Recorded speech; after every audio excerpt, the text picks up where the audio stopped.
It's not a secret that there were also, in the past few months, disagreements between the Prime Minister and myself.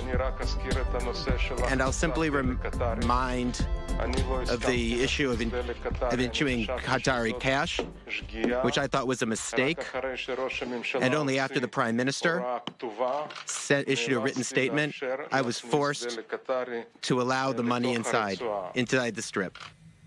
Again, that is the former Defense Minister, Avigdor Liberman. His resignation will be effective in less than 48 hours now. Back in the studio with Danny Ayalon, former Israeli Deputy Foreign Minister. You were Deputy Foreign Minister for years when Lieberman had the foreign minister portfolio. That ended a few years ago. You know the man well. We have a graphic, and we'll pull it up during the answer.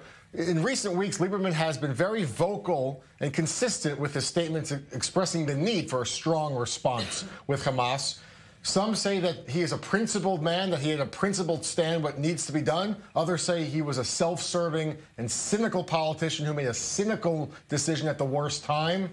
Where do you come down between those extremes? Well, he is so principled that he said before he became the Minister of Foreign Defense that Hania from Hamas should be executed, and if he were to become the defense minister, he would execute him in 48 hours. He was so credible and principled when he said that he would take out the Aswan dam in Egypt, and so forth and so on. I think that everybody has realized he is a paper tiger. He's not principled, he's very cynical, and he would do anything that would advance him and give him some political credits. When you say cynical, I mean, he clearly was pushing for a stronger response, and didn't have any real effect, any real say within the security cabinet. I mean, isn't that a principled stance? We've just heard a defense minister saying, I was forced to this and that. I don't think this is a solid statement as is. This is alarming enough. It is, but let me tell you, Ellie and Jeff, that he's been there now for 2.5 years. The situation it didn't change drastically, certainly from the strategic point of view. The only thing that changed was the political landscape where, after this last skirmishes in Gaza, there was a feeling in the public that Israel lost. He wants to put it on the Prime Minister. He realizes right now, and he's very good at that, at politics in the smallest way, that now the Prime Minister is vulnerable. So this is the time for him to opt out and call for elections. By opting out, is he simply trying to save face for his legacy, for his tenure as defense minister? Is he planning some kind of political comeback in the future? Does he want to walk away from it all? Well, he has no legacy, and everybody knows, and Bibi Netanyahu would say it, he did not contribute, he did not bring anything to the job. He had no experience whatsoever. And basically, with a very strong and capable chief of staff, Lieutenant General Gadi Eisenkot, and with very experienced Prime Minister, they just didn't need him. He was just stuck there in the middle, only for political expediencies for the Prime Minister to get more votes in the Knesset. That was it. But for him, he knew it, but he couldn't care less. He wanted the position, so in some time in the future, he can put it in his resume and vie for the Prime Minister's position.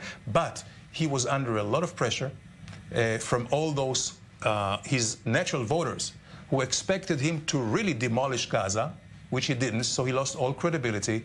Naftali Bennett was criticizing him, so he lost more. So he had to do something to kind of prop up his political stance. That's the only reason, and we'll see what will happen now. I want to take a just quick pause, because we have an international audience, a lot of viewers in America. They don't really get a parliamentary style of democracy, what a coalition really means. We have a graphic that explains kind of the parties that are in the coalition now, all the different factions, some bigger, some smaller, that come together to agree in a broad sense to keep this government running. And now you see the big X there. We're losing all 6 seats there 5 seats from the party. Going back to where this government actually started. Yeah. So, Danny, explain to me from the parties now, do you think they can, as they're advertising, we can still effectively serve? We can still keep this going? Well, theoretically, yes, but it will be very difficult because once you have only 61, you know, a razor hair majority, each and every member of the Knesset can extort and do whatever they want. It's unmanageable. They have pet projects now that they will vote. I need this for my... Absolutely. And you know, the difference between the American system and here in the United States, there is a direct vote. The president gets his mandate from the people directly. Here, the prime minister gets his mandate from the Knesset. We have totally of 120 members of Knesset, so he has to have 61. But this is not enough. This is why he brought Liberman in the first place. Now he's back to square one with 61. And if you recall, and I'm sure Ellie remembers, before Liberman joined, each and every member, even members of Likud, were extorting him, the Ethiopian guys, and anyone for their own lobbies. So we'll see. I think it will be very difficult. The dilemma, political dilemma that the Prime Minister has is now that Liberman, because of this effect and drama, would like to have elections as tomorrow, if you as soon as possible. And Ellie, on that point, I mean, in that very certainly politically effective resignation speech, he said this, for the security of Israel, for the indecisiveness of the security cabinet, we must go to elections ASAP, tomorrow if we could, as soon as possible. Do you think that there will, in fact, Ellie, be early elections? Realistically, is this now avoidable or unavoidable?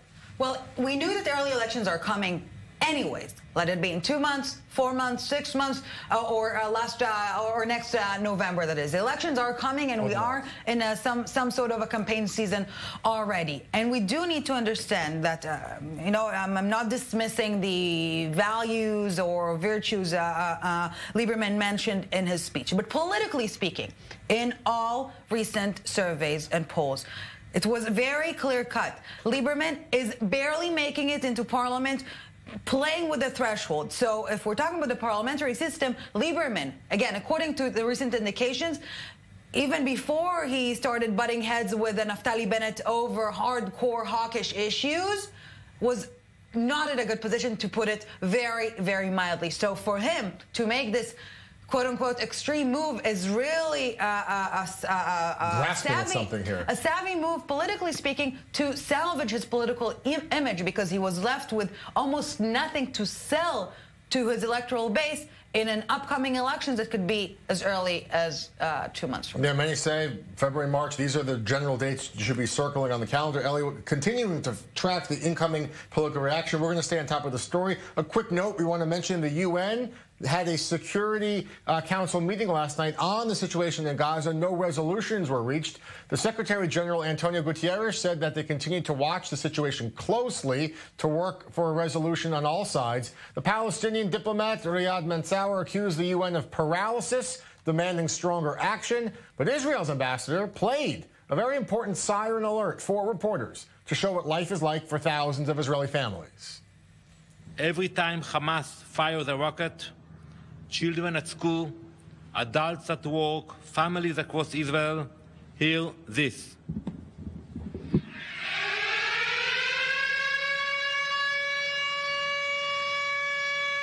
We take actions to protect our people. And when you know that someone is digging a tunnel, or someone is planning an attack or a kidnap attack, you take protective actions.